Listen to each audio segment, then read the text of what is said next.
Hey YouTube, what's going on? Welcome back to our top 100 players for the 2025 class. Today we have number 40 through number 21, and with that, let's get right into it. At number 40, we have Anquan Fagans, the number 3 safety. He's going to Auburn. A physical safety. I project him to be more of a future linebacker safety hybrid. He plays near the line of scrimmage and brings it every time he goes to make a tackle. Very sure tackler and tackles good with very good pursuit angles. Has good coverage ability, even though I don't think that'll be his strength moving forward. The closer he gets to the line of scrimmage in college, the better in my opinion. There's some real slot nickel potential here that I think could take him to the NFL at some point. Next up at number 39, we have Julian Juju Lewis, the number 6 quarterback. He is going to Colorado. Lewis reclassified after being a top 2 player in the 2026 class. A 3-year starter at Carrollton High School in Georgia. Physically, he doesn't stand the part at 6 foot 185 pounds.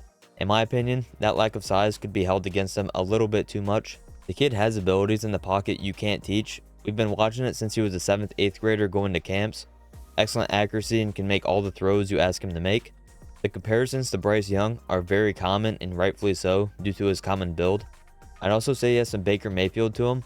Outside of the pocket, you never know what he'll be able to do. He's tough as nails for his size, stands in the pocket and delivers dimes. He can stretch the field vertically, but his strength is getting the ball out quick and layering intermediate throws. He shined and played very well against great competition in Georgia for 3 years. Lewis will surprise people by how good he is early on in his career. Number 38, we have Will Black, the number 7 offensive tackle, and he is going to Notre Dame. What's new? Notre Dame is getting another elite offensive tackle prospect. Black is your typical high-level lineman, elite size at 6'7", 300 pounds. Has room to carry north of 315, 320 in my opinion. Decent athlete, getting downfield to block defensive backs as well. He really shines in pass protection and using his hands. Will need to gain size if he wants to play early at Notre Dame.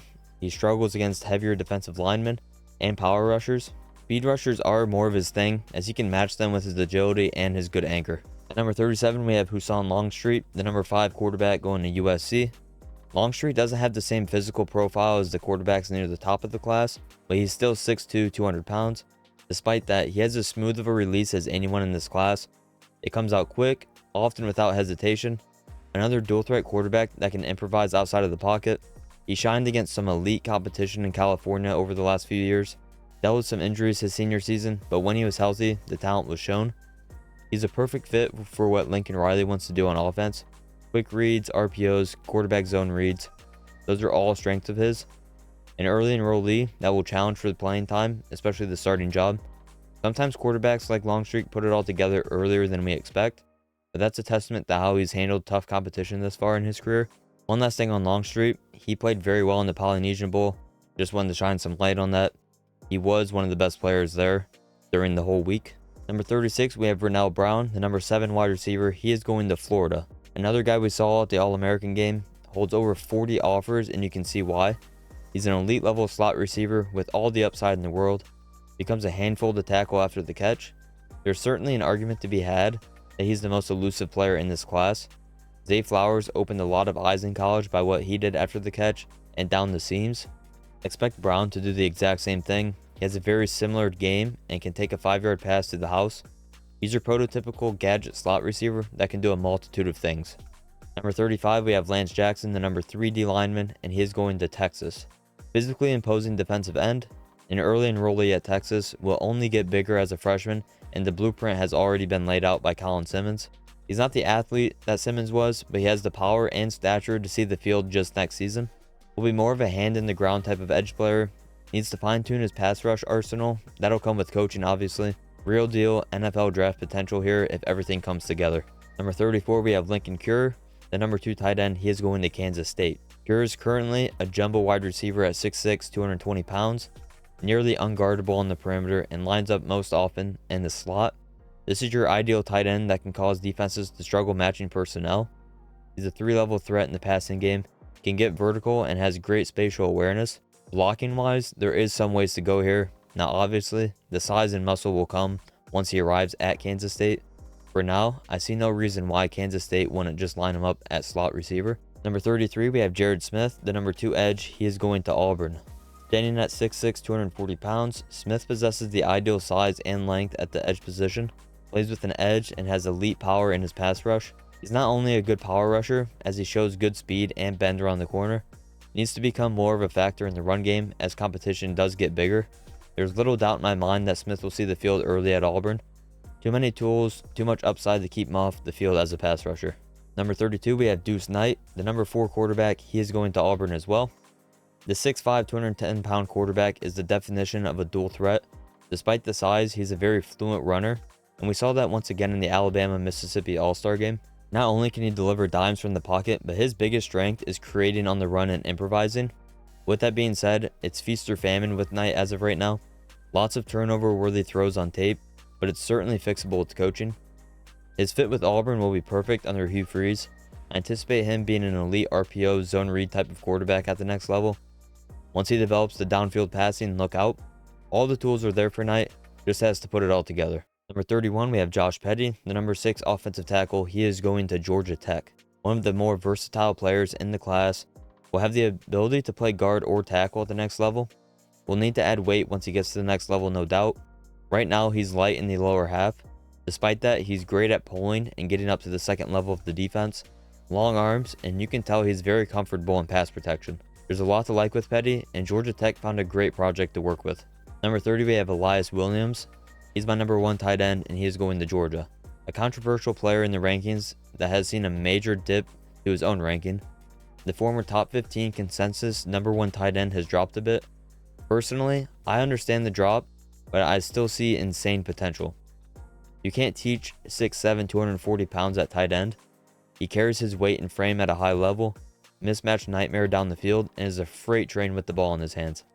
He's a force when blocking, and at his size, there's no doubt he'll find a home attached to the line. The easy comparison here is a former Georgia tight end in Darnell Washington. Number 29, we have Jamie French, the number 6 wide receiver. He is going to Texas.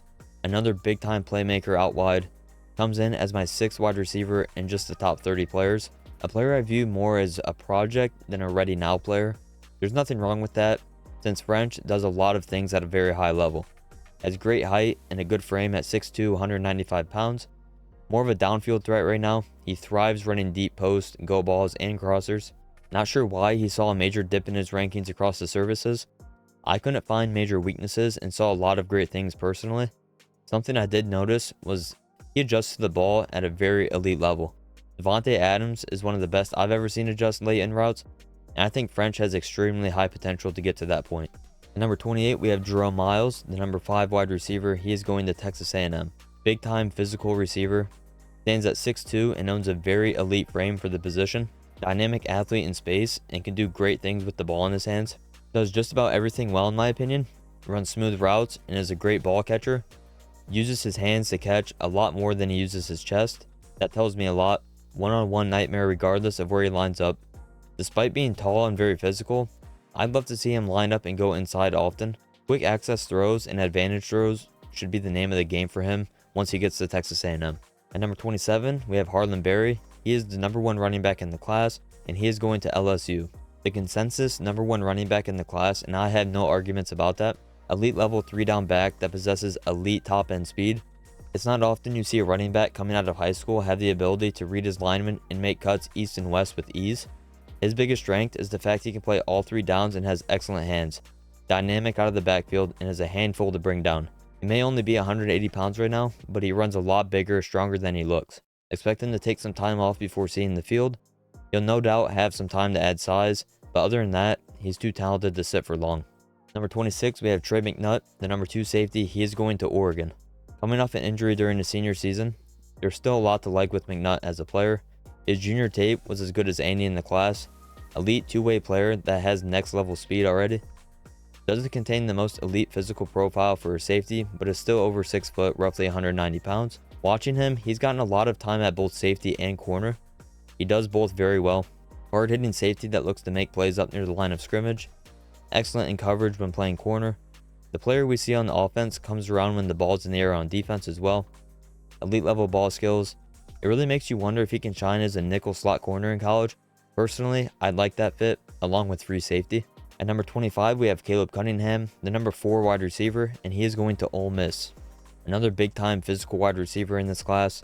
Not the elite speed many other guys have, but despite that, Cunningham does a lot of great things on the field. Standing at 6'2", he dominates his opportunities on the outside. His junior tape was very eye-popping to me. You saw how good of a route runner he is already, and that was 2 years ago. Great vertical leap and ability to get 50-50 balls. Will be more of a work in progress for Ole Miss, in my opinion. We'll have to overcome lack of elite speed, but the tools are certainly there. That's why I'm a big fan of Cunningham, just has to put it all together. At number 24, we have Dallas Wilson, the number 3 wide receiver, and he's going to Florida. The receiver that I'd argue has the most to gain in college.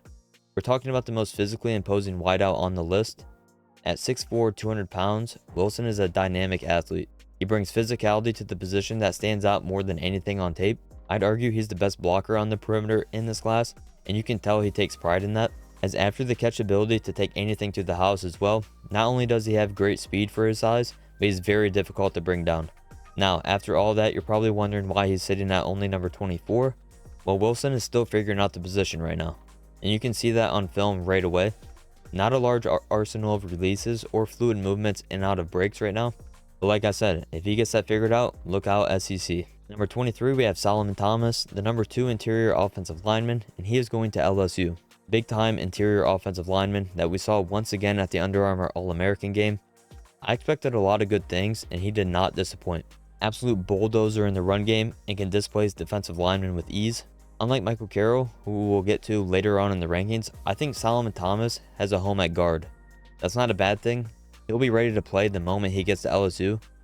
Already 6'4", 325 pounds, and is going to be a force on the interior.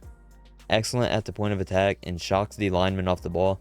Overall, my doubts about him potentially playing early were completely erased during the All-American week. At number 22, we have Michael Terry, the number 1 athlete, and he is going to Texas. Standing at 6'3", 225 pounds, Terry is the most versatile offensive player in this class. Has the ability to line up at wide receiver. We've seen him thrive out wide. Not every day do you see a 6'4" guy move like a running back in space with the ball.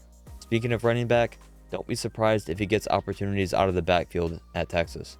As good as he is at wide receiver and running back, I fully expect him to be a tight end in college. Once he puts on muscle and adds needed weight, he'll be able to play in the slot or as an end-line tight end and find a home there. He is a good enough blocker and pass catcher to excel at the position. There's a lot to like with Terry, and I've been a fan of his for a very long time. Speaking of Michael Carroll, here we are at number 21. He is the number 1 interior offensive lineman, and he is going to Alabama. At 6'5", 320 pounds, he is a devastating force inside. Has played all across the offensive line, but mainly guard towards the end of his high school career. Any team would love to have a guy like him up front. He can totally move the line of scrimmage by himself at times. Wipes away nose tackles, and his biggest strength is down blocking in the run game. At the next level, it'll be interesting to see if he stays inside or looks to move outside and play tackle. He has tackle size and has shown the ability to pass block at a high level. Biggest thing for him, in my opinion, will be maintaining his stature to a point he can keep that athleticism. And with that, guys, that's going to do it for today's video. Be sure to leave a like and subscribe to the channel if you're new. And with that, I'll see you in the next video. Peace.